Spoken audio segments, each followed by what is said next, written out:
Martial master के इस episode की शुरुआत में मिस एल्डर को देखते हैं, जिसकी हालत काफी ज्यादा खराब हो गई थी और वो बोलता है आखिरकार ये कैसे हो सकता है कि चैंगसाओ मुझे यहाँ पर नुकसान पहुँचा सकता है। यह बोलने के बाद वो चैंगसाओ की ओर देखने लगता है, जो कि इस केव के अंदर से बाहर जाने लगता है, जिसे देखकर ये एल्डर काफी ज्यादा घबरा जाता है और वो अपने साथियों को बोलता है तुम सभी लोग इस जगह पर मेरी ओर क्या देख रहे हो, जल्दी से उन लोगों को रोको। इस बात को सुनकर पिया मिया पैलेस की ये लेडी रुक जाती है। इसके बाद वो बोलती है मैं तुम में से किसी को भी यहाँ से भागने नहीं दूंगी। यह बोलने के बाद वो चैंगसाओ के आसपास में प्रोटेक्टिव बैरियर बना देती है,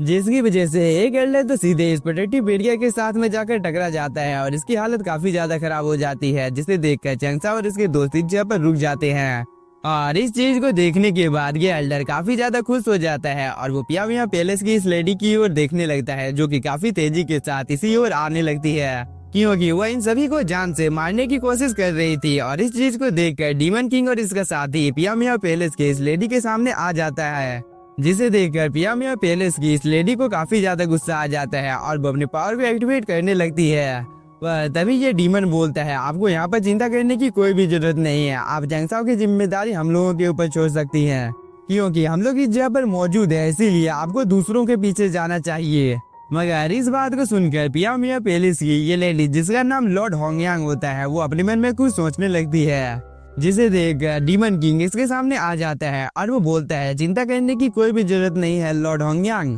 क्योंकि मैंने महारानी डोंगर का आदेश पूरा कर दिया है। इसीलिए मैं आपकी जानकारी के लिए बता देता हूँ कि जियानियन साम्राज्य के जितने भी ज्यादा डिसाइपल्स थे उन सभी को मैंने जान से मार दिया है। इसीलिए यहाँ पर जितने भी ज्यादा कल्टीवेटर मौजूद है, इन सभी की जिम्मेदारी आप हम लोगों के ऊपर छोड़ दीजिए। इस बात को सुनकर लॉर्ड होंगयांग शांत हो जाती है। इसके बाद वह इन दोनों की ओर देखने लगती है, जिसे देखकर डीमन किंग अपने पास से एक डिवाइन स्वॉर्ड को बाहर निकाल लेता है। इसके बाद डीमन किंग बोलता है एक दिन मैं उस लीडर को जान से मार डालूंगा और यह चीज मेरे लिए आपकी वफादारी का सबूत है। यह बोलने के बाद डीमन किंग इस स्वॉर्ड को यहाँ पर इस लेडी को दे देता है। इस चीज को देखकर मिस होंगयांग डीमन किंग की ओर देखने के बाद अपने मन में कुछ सोचती है और वो इस स्वॉर्ड की ओर देखने लगती है, क्योंकि इस स्वॉर्ड के अंदर से काफी ज्यादा हाई अमाउंट में थंडर की एनर्जी बाहर निकल रही थी, जिसे देखकर एक पल के लिए मिस होंगयांग भी थोड़ी सी शॉक होती है। इसीलिए वो इस स्वॉर्ड को पकड़ने से थोड़ी सी डर रही थी, पर वो हिम्मत जुटाकर इस स्वॉर्ड को पकड़ लेती है, जिसे देखकर डीमन किंग यहाँ पर अपने मन में काफी ज्यादा हंसने के बाद चैंगसाओ की ओर चला जाता है। मगर मिस होंगयांग तो डीमन किंग को यहाँ पर रोकने की कोशिश करती है, पर तब तक यहाँ पर काफी ज्यादा लेट हो गया था, क्योंकि ये एल्डर बोलता है ये तो हम लोगों की थंडर स्वॉर्ड है। इस बात को सुनकर गोल्डन एम्परर को भी काफी ज्यादा गुस्सा आ जाता है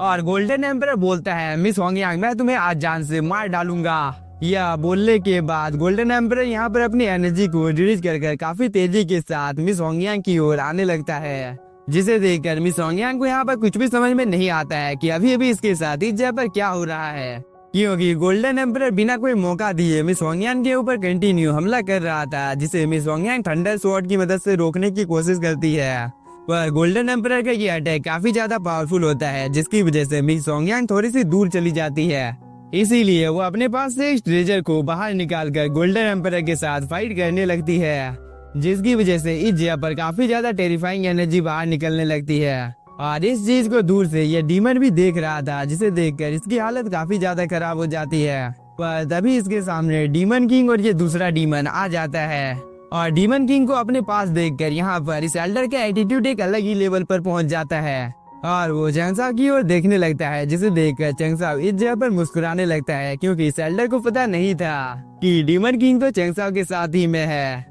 इधर हम इन सभी कल्टीवेटर और डीमंस को देखते हैं, जो कि आपस में फाइट कर रहे थे और इन सभी की फाइट काफी ज्यादा अच्छी होती है, क्योंकि इनमें से कोई भी यहाँ पर हार मानने को तैयार नहीं था, जिसकी वजह से इस डीमन को यहाँ पर काफी ज्यादा गुस्सा आ रहा था। पर तभी हम गोल्डन एम्परर को देखते हैं, जो कि मिस होंगयांग के साथ फाइट करते करते काफी ज्यादा गुस्से में आ जाता है और वो काफी ज्यादा पावरफुल अटैक कर देता है, जिसे मिस होंगयांग अपनी ट्रेजर की मदद से रोकने की कोशिश करती है। दूसरी तरफ हम इस डीमन को देखते हैं, जो कि अपने अपोनेंट के ऊपर काफी ज्यादा खतरनाक अटैक कर रहा था, जिसकी वजह से इसने अपने अपोनेंट को कुछ ही देर में हरा दिया था। और इन सब चीजों को दूर से यह डीमन देख रहा था। इसके बाद वो अपने फॉर्मेशन की ओर देखने के बाद बोलता है इस जगह पर 9 हेवन के 5 एम्परर बहुत ही ज्यादा पावरफुल हैं। इसीलिए मुझे यहाँ पर इन सभी पावरफुल ह्यूमंस के स्पिरिट की आवश्यकता है ताकि मैं अपनी पावर को और भी ज्यादा बढ़ा सकूं। यह बोलने के बाद ये डीमन अपनी पावर की मदद से अपनी फॉर्मेशन को एक्टिवेट कर देता है,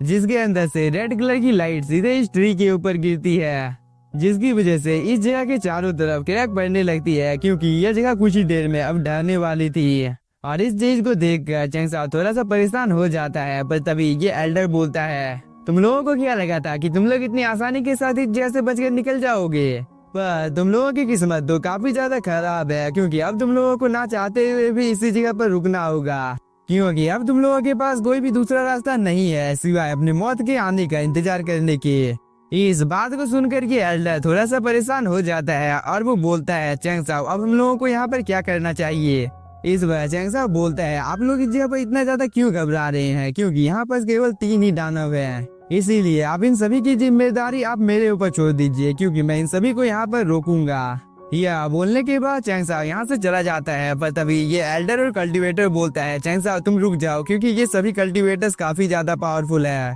इस बार चैंगसाओ बोलता है, तुम लोग इस जगह पर मेरी बात को सुनो, तुम लोगों के लिए अच्छा यही होगा कि तुम लोग इस जगह से चले जाओ। इस बार ये सभी भी हाँ बोलते हैं। दूसरी तरफ चैंगसाओ इन सभी के पास आ जाता है और वो यहाँ पर काफी ज्यादा पैरासाइट को बाहर निकाल लेता है, जिसे देखकर ये एल्डर बोलता है, ये तो बस 5 एम्परर का वंशज है, इसीलिए ये लड़का जीने के लायक नहीं है, और क्या आप इस चीज में मेरी मदद इस जगह पर करेंगे सीनियर? इस बात को सुनकर डीमन किंग और ये दूसरा डीमन एक दूसरे की ओर देखने के बाद अपनी पावर को एक्टिवेट कर लेते हैं, जिसे देखकर ये एल्डर काफी ज्यादा खुश हो जाता है, क्योंकि इसे यहाँ पर लगने लगा था कि अब चैंगसाओ को मरने से कोई भी नहीं बचा सकता है। मगर इसे कहाँ पता था कि डीमन किंग और ये दूसरा डीमन चैंगसाओ के साथ मिले हुए हैं। मगर ये जब तक इस जगह पर कुछ समझ पाता तब तक इस डीमन ने इसके ऊपर हमला कर दिया था, जिसकी वजह से ये एल्डर यहाँ पर दर्द से कराने लगता है और वो बोलता है, आखिरकार तुमने मेरे साथ इस जगह पर ऐसा क्यों किया? और डीमन किंग तुम इस जगह पर मेरी शक्ल को क्या देख रहे हो? तुम मेरी जान को क्यों नहीं बचाते हो?